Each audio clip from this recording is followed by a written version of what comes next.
আসসালামু আলাইকুম প্রিয় খামারি ভাই বোনেরা, যাদেরকে বলি আমরা যে এলএসডি ভ্যাকসিন দেওয়ার জন্য যারা দেন না। একটা ভ্যাকসিন দিলে সর্বোচ্চ 250 থেকে 300 টাকা খরচা হয়।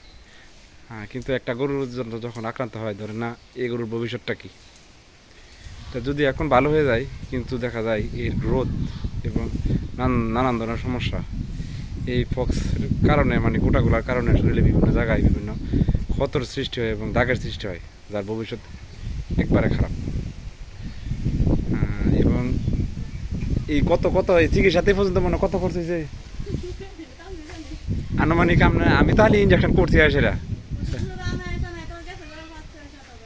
5,000, আর ভ্যাকসিনে কত কত গেলে জানেন হুদা 300 টাকা গেলে হইলে। ইদানিং আপনার এলাকাতে পর্যন্ত কয়টা বাছুর মরছে এই রোগে আক্রান্ত? 5টা বাছুর।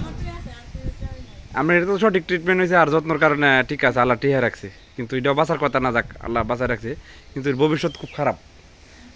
আচ্ছা যাক, আল্লাহ বাঁচায় রাখুক। যারা গরু পালন করেন অবশ্যই এলএসডির ভ্যাকসিনটা অন্তত 6 মাস অন্তর অন্তর দিবেন। দেখা যায় ছোটো বাছুরগুলা যেগুলো আছে, এই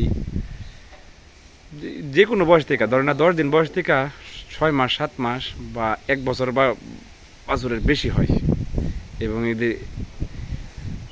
এর ক্ষত অনেক মারাত্মক হয়। বেশিরভাগ ক্ষেত্রে বাছুর বাঁচানো যায় না।